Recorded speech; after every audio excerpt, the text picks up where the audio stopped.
Okay, first of all, tracking is set up, but maybe it's not accurate. Now, most operators think their tracking is fine until we do an audit on their account. And then what do we see? Sometimes we see leads or clicks being counted as revenue or conversions. Sometimes we see revenue being double counted, inflating your numbers. Sometimes we even find that there's no tracking in place at all for key metrics. Now, if you're not tracking right, then reviewing revenue for different keywords, search terms, engrams, and audiences is either going to give you a false positive or a false negative. It's also how you're going to train Google's AI to optimize your account. So you definitely do not want to get this wrong, and this is the place you have to start so you can get a feel for what's going on in your account. Secondly, you have campaign structure that might be kneecapping you. Now, many accounts are not structured to give you the insights that you need without spending a whole lot of time filtering and sorting through data. Most of the time, everything's thrown together in a few ad groups, or sometimes even a single ad group, and that's the equivalent of having to dig in a bowl of 1,000,000 M&Ms to find a blue one when you crave that awesome blue color M&M. So visibility is a big part of optimization. You cannot optimize or improve what you cannot see. And yes, Google's AI might be able to, but even then, you want to have controls in your hands as much as possible. You do not want to just depend on Google's AI working for you with bad data blindly. Now, an account restructure is not always the right move, but testing one is usually a good idea if you see opportunities and you think you can move the needle in the right direction. And you might find efficiency that was previously hidden in a sea of search terms or clicks with no structure or organization. And another point about campaign structure is your budget allocation. If you want to spend more on folks in destination versus out of destination, that requires a different set of campaign structure and planning. Or maybe you want to focus on certain lower volume, high value activities like team building or group events or things like that. If you have the wrong campaign structure or you're not considering these things when you do create your campaigns, that makes it almost impossible to do with any real control. Again, this also gives you visibility into these segments of people and activities that you wouldn't otherwise have. Number 3 are bid strategies that are not dialed in. If you're still using max clicks or you're adjusting bids manually with manual CPC, those things could be fine, but smart bidding, target ROAS, max conversion can work if you have enough data and proper tracking. It doesn't always, but that's usually a good place to try to get to. And when it comes to bid strategies, you need to test them without losing the ground you've already won. This means just changing your campaigns on a whim can either go really well or not so much. And you don't want to find yourself losing ground. So taking a look at your search impression share, how you're bidding on certain campaigns, ad groups, or keywords, depending on the bid strategy that you're using, can help you get an idea if you're overpaying for traffic, or maybe there's room to spend more on what's working. There are a lot of variables when it comes to bid strategies, but some of our clients can see 10 to 20% lift in revenue just by adjusting bid strategies and finding their sweet spot. Sometimes it's not revenue, it's actually just profitability, which is even better, money in the bank. Now, number 4 is your search term quality might be hiding the truth. Keywords do not equal search terms.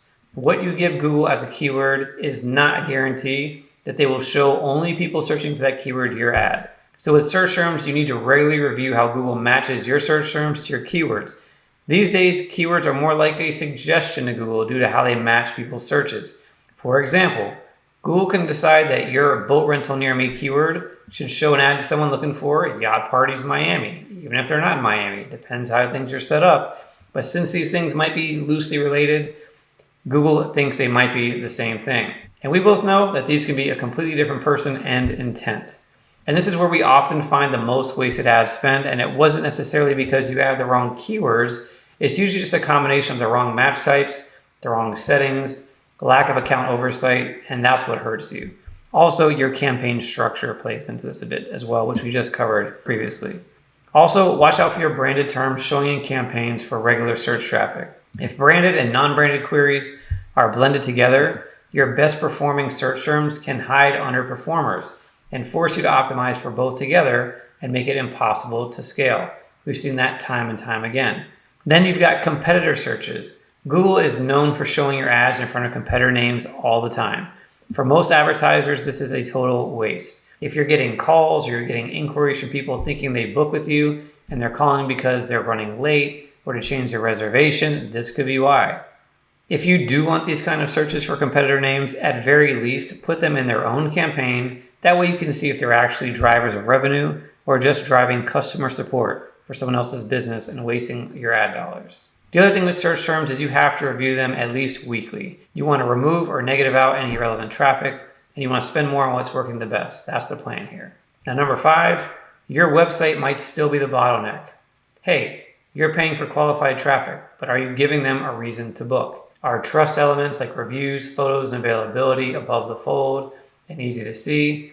If you're in a competitive market, do you appear as the obvious choice for people searching for a tour activity that you offer? Is your mobile experience pleasant and frictionless? Is it easy to book?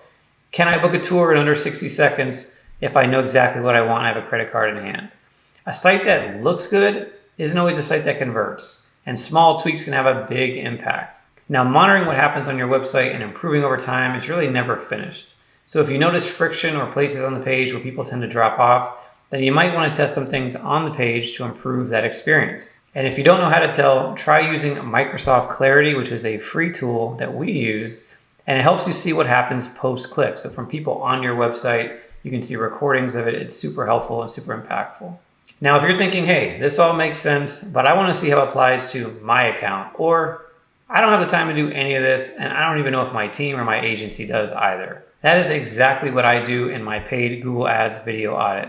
It's not some templated PDF or generic checklist. It's a 10 to 20 minute personalized video about your account where I go over your Google account over my shoulder and show you things like what's driving your results, where you're leaking revenue, missed opportunities for bookings, what I do next based on your specific goals that you share with me.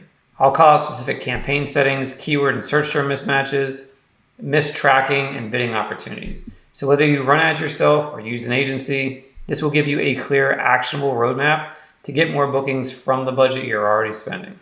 Now, if you're interested in an audit, you can request one in the link in the description. Keep in mind, I only do a handful of these each month, so it's on a first come, first served basis, and they do fill up quick. Again, this is only if you're spending at least several $1,000s a month on ads already, not if this is a brand new account or you've got very little data. Don't waste your time or your money. One final thought. You do not need to burn your whole account down and start over. That would be a bad idea. You don't want to just restructure everything. You just need to tighten up what's already working, trim the fat, and scale where possible. If you can improve even one of the 5 areas we talked about today, tracking, structure, bidding, search terms, or your conversion rate optimization, you'll likely see a measurable lift in ROI. So go ahead, hit like, subscribe, and check out next week's video where we'll cover more ways to grow bookings and revenue for tour and activity companies. Thanks for watching. Take care and God bless.